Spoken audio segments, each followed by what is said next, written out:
So in this tutorial, I'm just going to create these messy edges that you see here in V-Ray. So this is created in the material. This is not the model. If you look at the model here, you'll find it's just a mix of boxes. There's no chamfer on the edges. There's nothing else. So this is all created in V-Ray in the material editor. So it's not so important how this material is made. You can make your own concrete material with the diffuse, reflection, reflective glossiness maps. What's important is this V-Ray edges texture and this coming in into the bump slot. So this edges texture is set with the radius at 6. So you get it over here in the maps, you go V-Ray edges texture, you can just drag and drop it over. And by default the radius is set really small. So I set mine to 6 millimeters. You can set it to whatever you need it, whatever is necessary. But basically this makes it so the edge looks like it's been chamfered. So if you look at my render with this material, which has the V-Ray edges texture into the bump slot, it's right here. And the whole thing just looks like it's been chamfered. They're here, along here, there's just a flat chamfer on the edges. Now, if you also want to have other bump details added in, then when you have your material, what you need to be doing is putting this V-Ray edges texture into a composite map. So the composite is here under general, right there. You can drag that over. So you plug that one in, and then you need a second layer for your original bump map. So you click on here, you click this little button, add a new layer, and this is my bump map. This looks like this. So you plug that straight into layer 2. Now I've set mine to multiply, so it's gonna, there's only a few dark spots. Most of these are white, so those dark spots are going to become darker, and the white it's going to ignore. So set your layer 2 to multiply in this case. Sometimes I also use overlay, which brings in the lights and the darks, and then you plug that straight into your bump slot. Now I've already done that, and that's what this is here. So that gives you this and this. This gives you the normal bump that you want, and this one here makes it so the edges look chamfered. Now this is the same material as this one, the same concrete material, but it doesn't have this V-Ray edges texture. It just has this bump map going straight in here into the bump slot. So when you render that one out, you get these flat edges. Now I haven't rendered this out in high quality, it's very noisy, but I'm just trying to show you the one here has a chamfer and the other one has no chamfer. So what I'm trying to do here, if you look at the blend material here, which I've got, is I'm trying to blend these two together. I want that chamfer appearing in some places, I want no chamfer appearing in other places. And so to blend it, I've got a noise map. Now I've used Birkin noise here. So just to let you know where you can get this as a plugin. And before you, you don't have to use Birkin noise for this. You can use a regular noise map. But I use Birkin noise. So you go here, GitHub, Birkin maps. If you Google download Birkin maps, you should come here. Clone or download. You click here, download zip. Is it going to save it or open it? I already downloaded it. It's right here. You want to come in here, Birkin maps, into this SRC folder, and just come down. There's another folder here, DLL. So you just need this. If you're using Max 2018, depending on which Max version you're using, you can only need to grab one of these. Okay, you need to copy and paste that into, go to your C, Program Files, Autodesk, 3ds Max 2018. You need plugins, they're right here. And I've already got it there. So you just need to copy and paste it into there. And when you have it there, then it will work. The Birkin maps will work. But like I said, if you don't want to use Berkeley maps, feel free to use a normal noise map, which is, where is it? Here it is. So you can always use that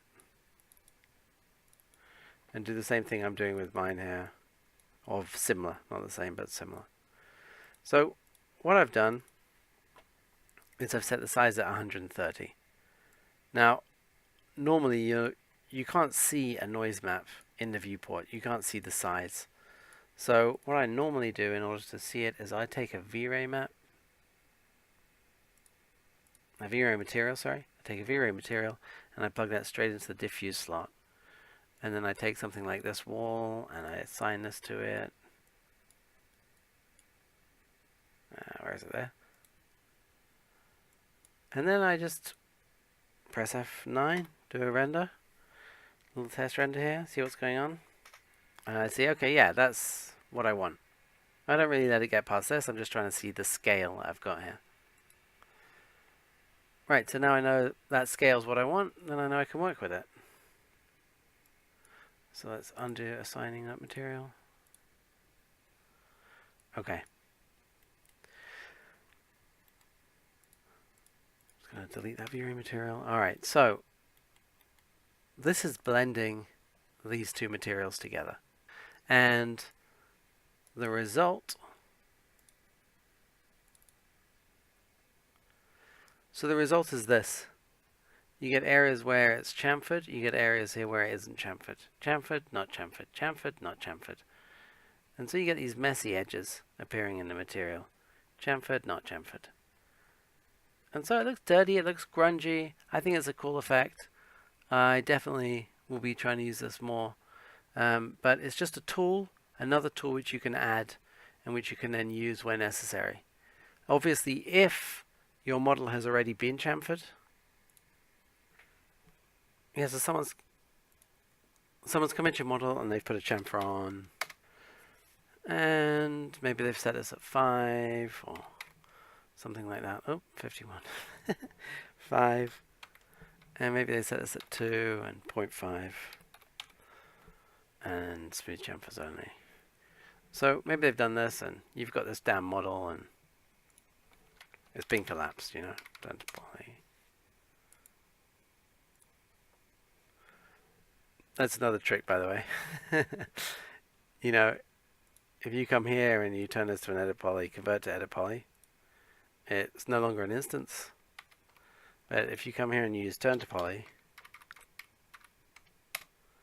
and then right click, collapse to, it stays, everything stays instanced.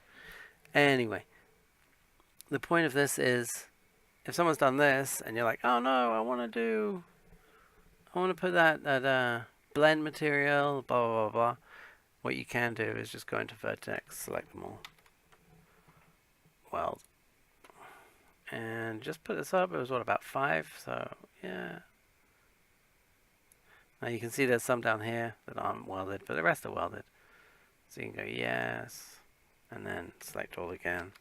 And probably if we weld again, it'll, yeah, see, those are welded now. And if we weld again, that should be it. Yeah. So you can always do that. And then just select all your polys, click on this polygon button here, Control A, and then what you want to do is, if there's smoothing, just clear all of there. Okay.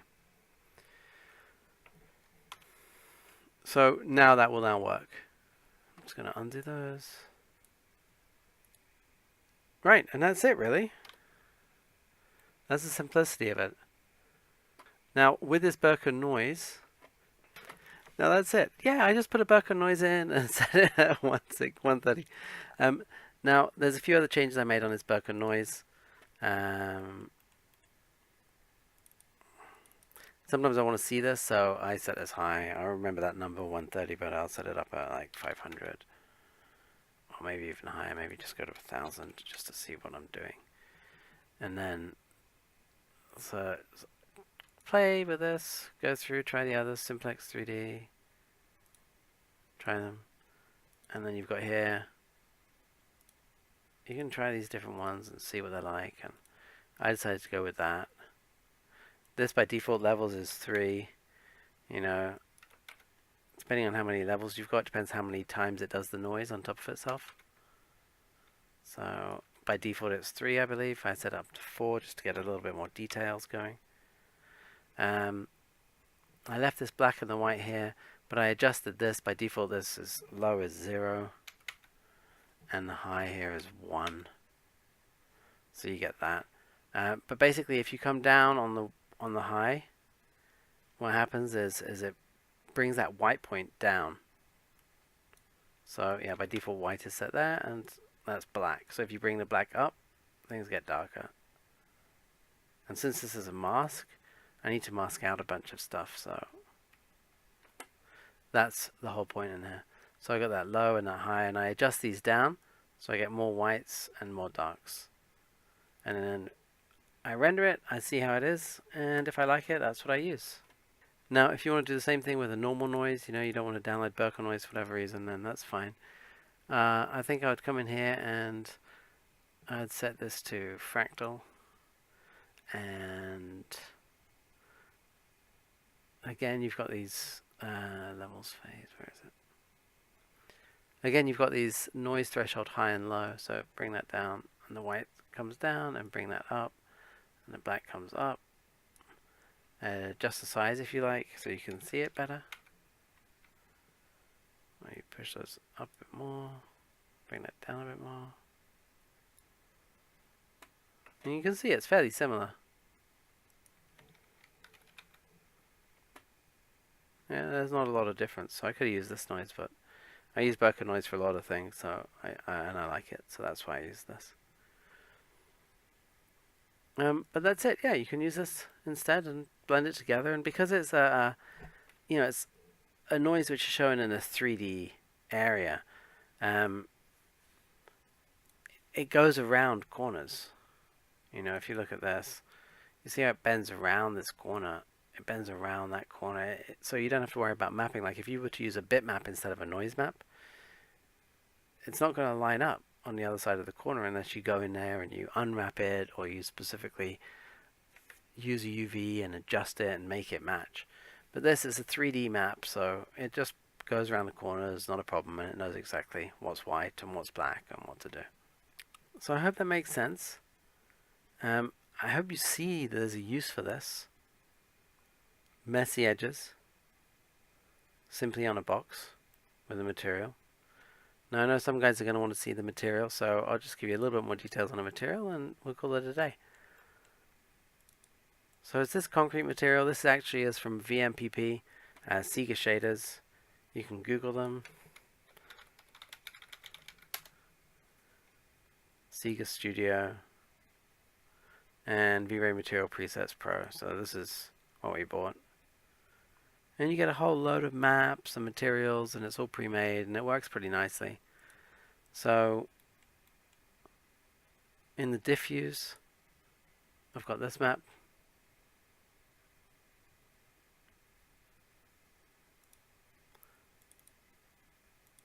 This goes into the reflection map.